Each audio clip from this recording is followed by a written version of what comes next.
देखिए, आज हरियाणा पूरे देश में बेरोजगारी में फिर नंबर 1 हो गया और जो सरकार की जो पॉलिसी चल रही है उसके हिसाब से बेरोजगारी और तेजी से बढ़ेगी।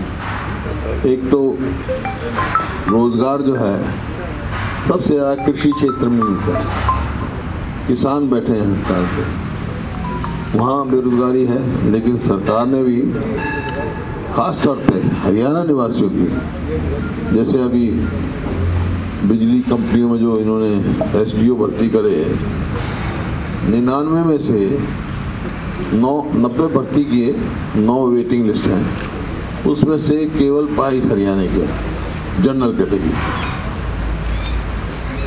जबकि ये कह रहे हैं हम तो 75% जो है हरियाणियों को देंगे। इसी प्रकार से पहले भी किए थे, उसमें 80 में से 78 बाहर के थे SDO जो लगाए, और सारे अब लोग इनकी तो बहुत वास्ट मेजॉरिटी जनरल कैटेगरी में बाहर के ही मिलेंगे। और अब और भी, क्योंकि जनरल 50% तो रिजर्वेशन SC ST की थी, तो हरियाणा डोमिसाइल को मिली थी। अब जो डोमिसाइल की आयु जो है ना, उसकी अवधि 15 साल से घटाकर 5 साल कर दी। इससे SC और ST हैं, उनके ऊपर बड़ा भारी प्रभाव पड़ेगा इसी में, क्योंकि किसी भी प्रदेश में 15 साल से कम का डोमिसाइल नहीं है। जम्मू कश्मीर में आपको मैं दिखाऊं, आज ही आया हुआ था, जम्मू कश्मीर में भी अभी जो अनाउंस किया है सेंट्रल गवर्नमेंट ने, 15 साल का डोमिसाइल किया। अमित शाह की स्टेटमेंट है, निकालिए भाई, निकालिए। इससे एक तो SC ST में फर्क पड़ेगा, और जो ये सरकार ने ढकोसला किया था, कानून बनाया था कि प्राइवेट कंपनियों में 75% हरियाणवी होंगे, तो वो कहाँ हो गए? जो 5 साल तो कोई भी रहा तो वो हरियाणवी हो गया क्या? 15 साल रहे तो इसका मतलब हरियाणा के तो को नहीं लेगा। तो देखिए, अमित शाह ने किया कश्मीर में नए डोमिसाइल नियम का ऐलान। अब 15 साल तक रहने वाला कहलाएगा निवासी। जम्मू कश्मीर में 15 साल की जहाँ 370 ने खत्म किया है, और ये 15 साल से घटाकर 5 साल की है। इसको तुरंत वापस लेना चाहिए, ताकि हरियाणा में जो बेरोजगारी फैली हरियाणियों को उनका हक मिलना चाहिए। और जो इनका जो वायदा था, आज Faridabad, Gurgaon, in private company में देखो कि ये कह रहे हैं हरियाणवी के 75% लगेंगे, तो अब तो कोई नंबर ही नहीं आएगा 5 साल के डोमिसाइल के बाद। ये बड़ा भारी धोखा होगा, क्योंकि ये तो बेरोजगारी बढ़ाने पे लगे हुए हैं। जैसे ग्राम सचिव की पोस्ट थी, वो एग्ज़ाम हुआ, वो पोस्ट विड्रॉ हो गई, PGT संस्कृत हो गई, और अब आज TGT इंग्लिश में कर दी, ये विड्रॉ कर ली। ग्रुप D में जो स्पोर्ट्स कोटे में 1500 बच्चे लगाए थे, वो हटा दिए। इसी प्रकार से स्पोर्ट्स के जो हमने पॉलिसी बनाई थी, पदक लाओ पद पाओ, उसको भी बिल्कुल इन्होंने निरस्त कर दिया। अब आगे स्पोर्ट्समैन अंतर्राष्ट्रीय स्तर का भी स्पोर्ट्समैन होगा, ना तो HCS भर्ती होगा, HCS बन सकेगा, ना HPS बन सकेगा। अब तो वो 2 ही पोस्ट पे जा सकते हैं स्पोर्ट्समैन के लिए, एक तो जूनियर कोच और एक डिप्टी डायरेक्टर। जो डिप्टी डायरेक्टर भर्ती होगा, वो डिप्टी डायरेक्टर रिटायर हो जाएगा, वो आगे उसके प्रमोशन के वैल्यू नहीं है। इसी प्रकार से जो हमने पैरा ओलंपिक्स थे, उनको बराबर का वो दिया था, इस पर भी उन्होंने जो है वो कर दिया कि भी पैरा ओलंपिक्स को केवल ग्रुप बी की ही नौकरी मिल सकती है, उससे ऊपर नहीं मिल सकती। इस प्रकार से जो डिस्क्रिमिनेशन है ये संविधान के खिलाफ।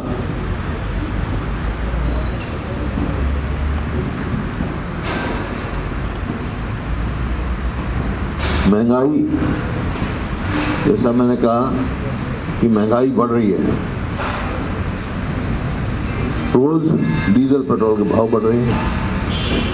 अभी कल बयान आया था मुख्यमंत्री जी का कि हम वैट जो है कम नहीं कर सकते।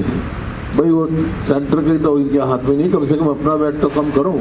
जो हमारे में 9 दशमलव कुछ था वो आज इनका 17.22 डीजल पर हो गया, 26.25 पेट्रोल पर हो गया। जबकि और हमारे पड़ोसी हैं, राज्य हैं, तो दिल्ली है, चंडीगढ़ है। दिल्ली में जो है डीजल पर 11.68% वैट और चंडीगढ़ में 14%, 14.2। इसी प्रकार से पेट्रोल पंजाब में भी जो है डीजल पर वैट कम है, 15 बेसिक जो वैट है 15.98 है। हरियाणा में पेट्रोल 26.25, दिल्ली में 20.61 और चंडीगढ़ में 22.45। मतलब कभी तो ये टाइम था हमारे समय में कि डीजल हिंदुस्तान में सारे अड़ोसी पड़ोसी प्रदेशों में सबसे सस्ता मिलता था।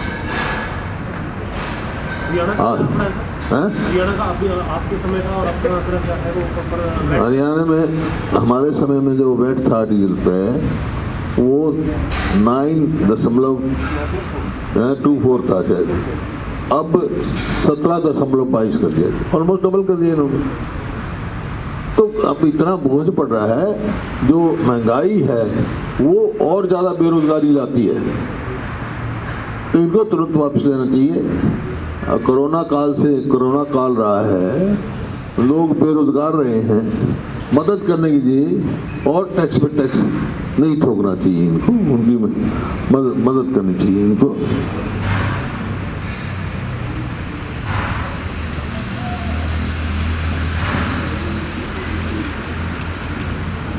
बाकी घोटाले जो आए हैं आपके सामने, चाहे वो रजिस्ट्री का घोटाला हो और शराब का घोटाला, उसकी तो कहानी अलग है। एसआईटी बनाई गई, आज तक एसआईटी की रिपोर्ट पब्लिक नहीं की गई। और जो मेरे को पता लगा है कि एसआईटी की रिपोर्ट जिस दिन पब्लिक होगी ये सरकार हिल जाएगी, क्योंकि वहाँ बाई नेम उन्होंने कुछ अंकित किए हैं और उस रिपोर्ट को दबाने का प्रयास हो रहा है। इसी प्रकार से रजिस्ट्री में हजारों करोड़ के घोटाले हो गए, लेकिन राहत देने का काम नहीं। घोटाले रोको, आपकी वैसी आमदनी बढ़ेगी।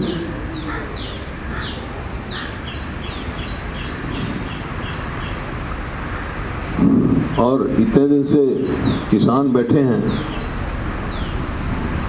तो मेरा सरकार से ये आग्रह है कि बहुत लंबा आंदोलन चल गया और अन्नदाता इतने दिन से घर से बाहर बैठा है, तो ये देश का नुकसान होगा। बोता तो अकेला किसान है, खाता तो पूरा हिंदुस्तान है। तो सरकार को, केंद्र सरकार को 2 कदम आगे बढ़कर उनसे बातचीत करनी चाहिए और इसका निपटारा कराना चाहिए। नहीं तो ये बड़ा भारी देश का नुकसान है। अब समय आ गया, केंद्र का सरकार को स्वयं 2 कदम, 2 स्टेप फॉरवर्ड, बैकवर्ड की जरूरत नहीं है। अब 2 स्टेप फॉरवर्ड जाके उनका फैसला कराना चाहिए। 2 कदम ये आगे जाएंगे तो 1 कदम किसान भी बढ़ेगा, ताकि इसका समाधान निकले।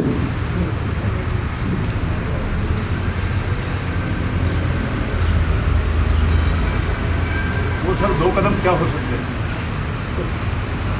बातचीत से निकलेंगे। वो तो कदम कह रहे हैं किसानों के हित के फैसले करो, किसानों की मांग पूरी करो।